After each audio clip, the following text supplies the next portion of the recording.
Okay, now second branch of our economy is macroeconomics. Micro हमने देख लिया, micro में हमने इंट्रोडक्शन, डेफिनेशन, फीचर्स और importance. Same again in macro, meaning, definition, features and importance. Okay, तो macroeconomic is the branch of economics which analyzes the entire economy. Okay, वहां पे क्या था? इंडिविजुअल यूनिट था, यहाँ पे entire economy. It deals with the total employment.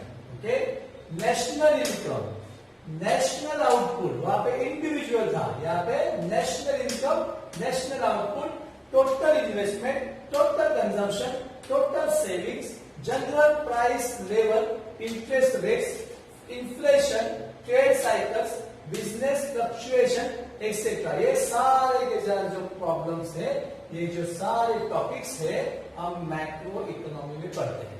इसमें से एक भी टॉपिक माइक्रो में नहीं होता. ओके, क्योंकि ये नेशनल से रिलेटेड है, मतलब टोटल एग्रीगेट से रिलेटेड है, इसलिए इसका स्टडी कहां पे होगा? मैक्रो में. दस macroeconomic is the study of aggregate. Aggregate मतलब पूरा, होल, WHOLE, होल इकोनॉमी, उसे कहते हैं एग्रीगेट. इंडिविजुअल डिमांड होता है, ऐसे इंडिविजुअल कर करके पूरे नेशन का जो डिमांड होता है उसे कहते हैं एग्रीगेट डिमांड. एग्रीगेट ये वर्ड आपको यूज होता है. एग्रीगेट का मतलब होता है होल, इतना याद रखना. ओके, अब इसके कुछ डेफिनेशन दिए हुए हैं. J.R. Hansen says that macroeconomics is that branch of economics which consider the relationship between large aggregates such as volume of employment, total amount of savings, investments, national income, etc. Okay, तो ये relationship between large aggregate दिखाता है. Large aggregate का मतलब क्या है? Volume of employment मतलब total employment, total amount of savings, investment, national income, ये आपको मैक्रो इकोनॉमी में दिखाता है. Okay, next definition is professor Carl Shapiro. Carl Shapiro says that macroeconomics deals with functioning of the economy as a whole. Short and sweet. Okay, functioning of the economy as a whole. whole मतलब aggregate, मतलब वही जो हमने कहा था, total employment, national income, national output. Okay, मतलब क्या? Whole. Okay, ये हमारे डेफिनेशन थे. अब जैसे हमने माइक्रो का स्कोप देखे थे, माइक्रो इकोनॉमिक था कहां पर, हम उसको स्टडी कर सकते हैं. वैसे इसका भी स्कोप है. Theory of income and employment. Income और एम्प्लॉयमेंट मतलब कंजम्पशन और इन्वेस्टमेंट. ओके, इसमें थ्योरी ऑफ बिजनेस साइकिल का स्टडी होता है. Theory of general price level inflation, general price level है inflation. Theory of economic growth and development and theory of distribution. अब ये थ्योरी जो है वो हम डिटेल में पढ़ते हैं. Theory of income and employment first. तो ये क्या है theory of income and employment? Macroeconomics analysis explain which factors determine the level. Factors determine मतलब कौन से फैक्टर के वजह से ये लेवल ऑफ नेशनल इनकम जो है या एम्प्लॉयमेंट जो है वो चेंज होते हैं, या फिर what causes fluctuations in the level of income, output and employment. कौन से कॉजेस होते हैं because of fluctuation in the level of income, output and employment. To understand how the level of employment is determined, we have to study the consumption function and investment function. Okay, दो part है ना, consumption और investment, और दोनों को study करना बहुत जरूरी है. तो ही आपको ये मालूम पड़ेगा कि जो एम्प्लॉयमेंट है, लेवल ऑफ एम्प्लॉयमेंट है, वो डिटरमाइन कैसे होती है. Okay, theory of income and employment. Okay, तो ये theory of income and employment में हमें ये दिखाई देगा, मतलब ये स्टडी होगा इसमें कि आपका कंजम्पशन फंक्शन कैसा है और इन्वेस्टमेंट फंक्शन कैसा है. इसके बारे में एक शॉर्ट आइडिया आगे आने वाले चैप्टर्स में आपको मिलेगी कि इन्वेस्टमेंट और कंजम्पशन का इफेक्ट कैसे होता है. Theory of general price level and inflation. Macroeconomic analysis shows how the general price level is determined. General price level मतलब एक नॉर्मल प्राइस लेवल जो होता है. ओके, मतलब पूरे देश में जो भी गुड्स हम बेच रहे हैं उसका एक जनरल प्राइस क्या होना चाहिए. ओके, उसका हम मैक्रो में स्टडी करते हैं. And further explain what causes fluctuations in it. उसमें जो अप डाउन होते हैं उसके कॉजेज भी वहां पे स्टडी करने मिलते हैं। The study of general price level is significant on account of the problems created by inflation and deflation. Okay, next theory of growth and development. फिर वही इकोनॉमिक ग्रोथ, इकोनॉमिक डेवलपमेंट कैसे होता है, ओके, वो आपको माइक्रो से भी idea मिलता है और मैक्रो से भी मिलता है।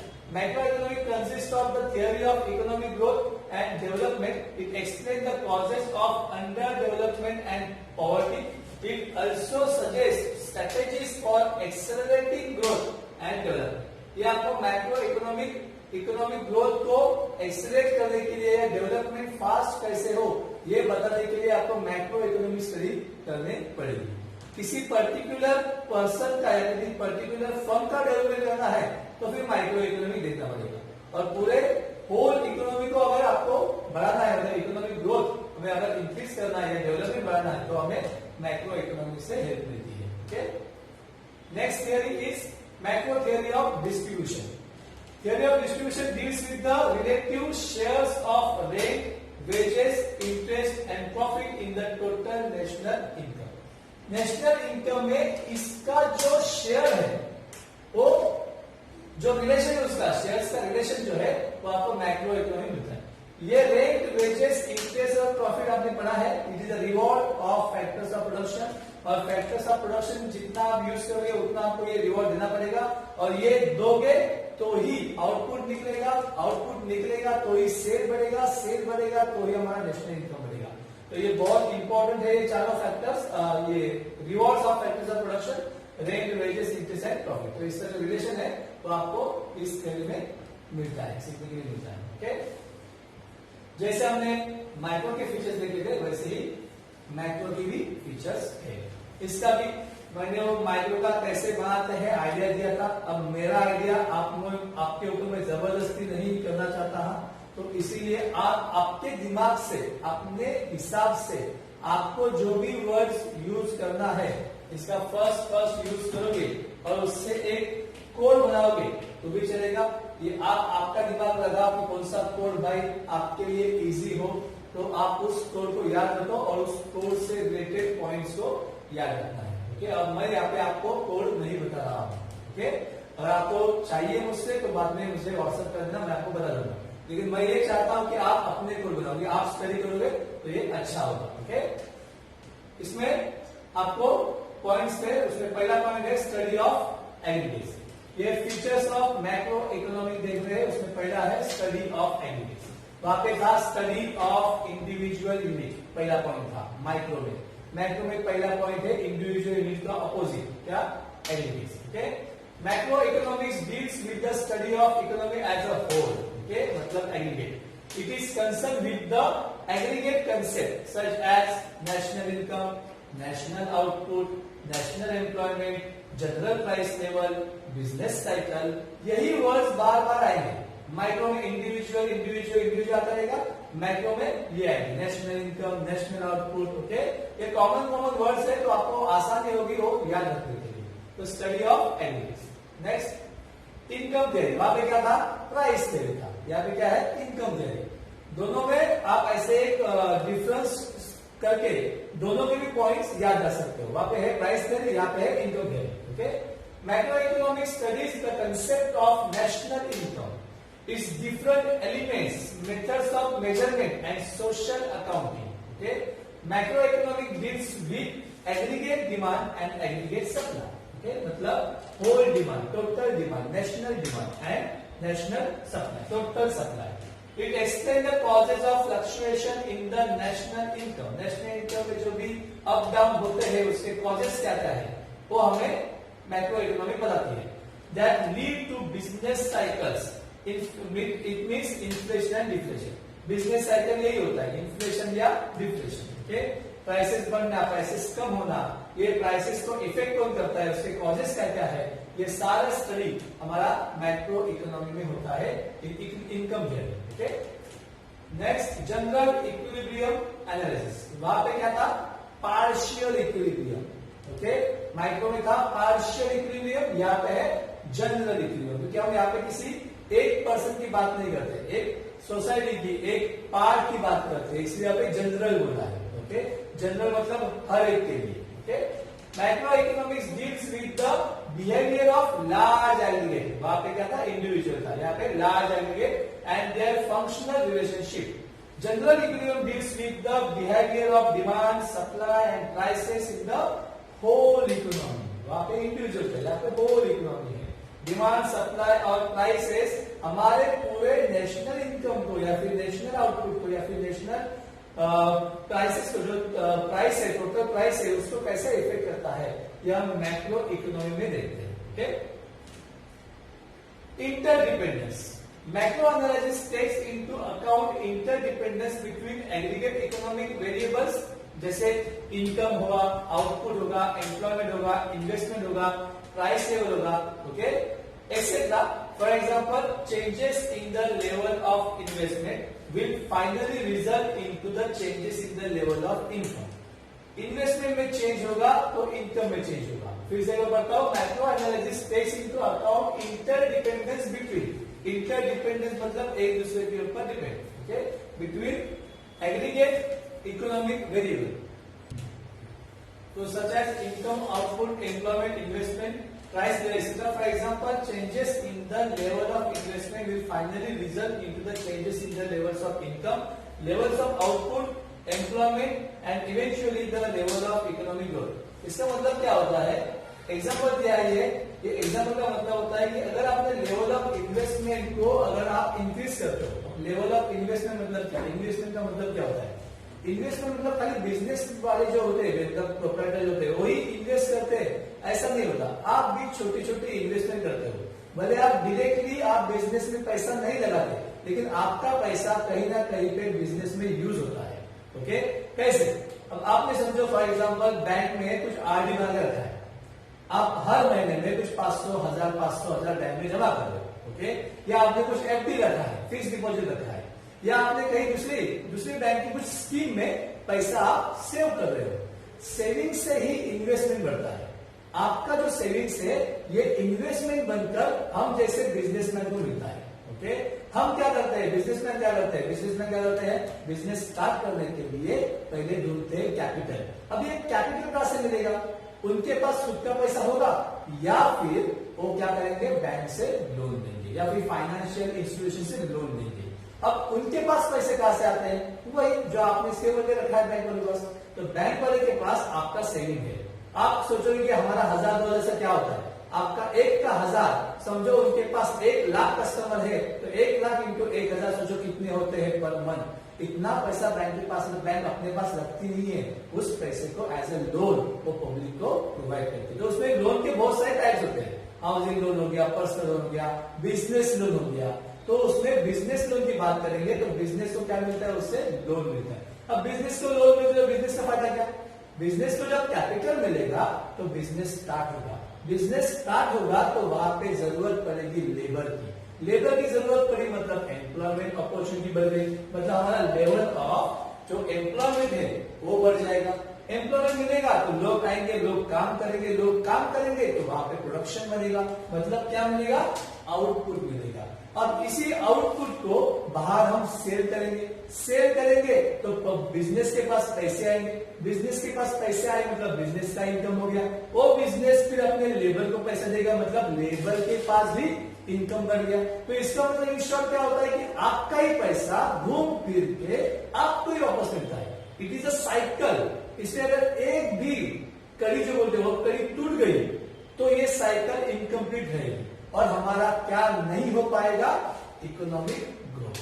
अगर ये साइकिल ठीक से चली तो फिर हमारा इकोनॉमिक ग्रोथ आहिस्ते आहिस्ते, इकोनॉमिक ग्रोथ कभी भी फास्ट नहीं बढ़ता, इसको टाइम लगता है। ओके, तो इकोनॉमिक ग्रोथ ऐसे ही बढ़ता है जब आप सेविंग करना स्टार्ट करोगे। हर कोई सेविंग करता है, हर एक का सेविंग होता है, इसी सेविंग से क्या होता है, एम्प्लॉयमेंट अपॉर्चुनिटी बढ़ती है और because of that reason income भी बढ़ता है। ओके, तो लेवल ऑफ इन्वेस्टमेंट बढ़ेगा तो लेवल ऑफ इनकम बढ़ेगा। ओके, नेक्स्ट लंपिंग मेथड, वहां पे क्या था, स्लाइसिंग मेथड था, यहाँ पे क्या है, lumping method. Lumping method is the study of the whole economy rather than, उसको पार्ट करने से अच्छा है एक पूरा स्टडी करो। ओके, पूरा पूरा स्टडी करना है, उसे कहते हैं lumping method. According to professor Boulding says that forest जंगल, forest is an aggregation of trees, उसमें बहुत सारे झाड़ पेड़ होते हैं, ट्रीज बहुत सारे होते हैं, अलग अलग टाइप के होते हैं, राइट ना। So this but does not reveal the properties of an individual tree, मतलब फॉरेस्ट किसी सिंगल ट्री का, इंडिविजुअल ट्री का प्रॉपर्टी नहीं बताता, ओके। तो इसीलिए इसको कहा गया है लंपिंग मेथड। तो स्टडी किसकी होगी, फॉरेस्ट की होगी, तो उसमें प्रॉपर्टीज किसी सिंगल ट्री के वहां पे पढ़े नहीं जाते, okay. This reveals the difference between the micro and macro economic concept, okay. Growth model, okay. Macroeconomic study various factors that contribute to economic growth and development. It is useful in developing growth models. These growth models are used for studying economic development. यहाँ पे example दिया हुआ है आपको महालनोबिस का। महालनोबिस ये 1953 की बात है, जब हमारा सेकेंड 5 ईयर प्लान चल रहा था, तो वहां पे जो पंडित जवाहरलाल नेहरू जी थे, उनके ये दोस्त थे महालनोबिस, उनका नाम प्रशांता महालनोबिस, ओके। तो प्रशांता महालनोबिस उन्होंने एक मॉडल बनाया था। आपको पता है कि 1953 मतलब आजादी के कुछ साल बाद, मतलब उसके पहले हमारे इंडिया में ऐसी सिचुएशन थी कि सब कुछ लूट के लेके गए थे अंग्रेज लोग, तो हमारे पास कुछ भी प्रोडक्शन नहीं हो रहा था। तो छोटी सी छोटी चीजों के लिए भी हम डिपेंड थे, मतलब बाहर से माल जब इंपोर्ट होता था तो हमारे पास सेल होता था। तो वहां पे नेहरू जी और महालनोबिस ने ये एक ग्रोथ मॉडल बनाया, इनका दिमाग था, ओके। उन्होंने एक मॉडल रखा कि उन्होंने ज्यादा से ज्यादा फोकस किस पे किया, प्रोडक्शन पे। अब प्रोडक्शन किसका, इंडस्ट्रियल सेक्टर का। इंडस्ट्री सेक्टर किसका, खास करके उन्होंने ध्यान दिया आयरन एंड स्टील कंपनी पे।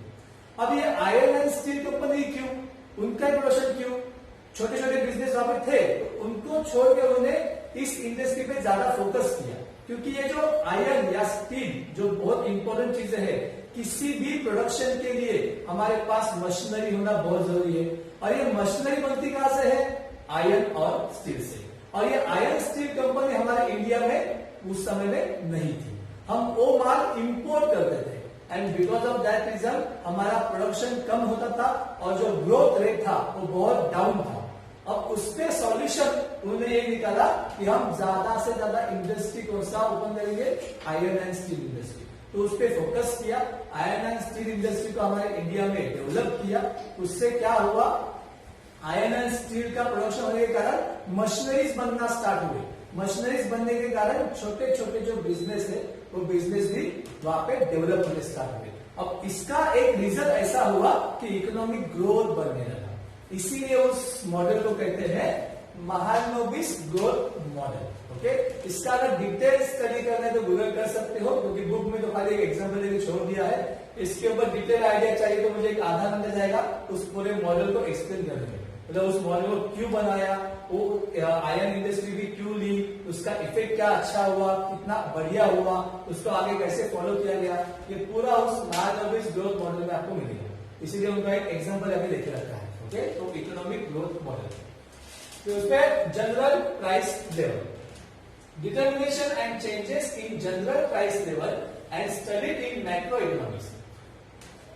जनरल प्राइस लेवल का जो स्टडी होता है वो मैक्रो इकोनॉमी में होता है, okay. General price level is the average of all prices of goods and services currently being produce in the economy. एक जनरल प्राइस लेवल होती है, हर एक गुड्स का प्राइस वहां पे मतलब कैलकुलेट नहीं होता, एक जनरल प्राइस होता है, ओके।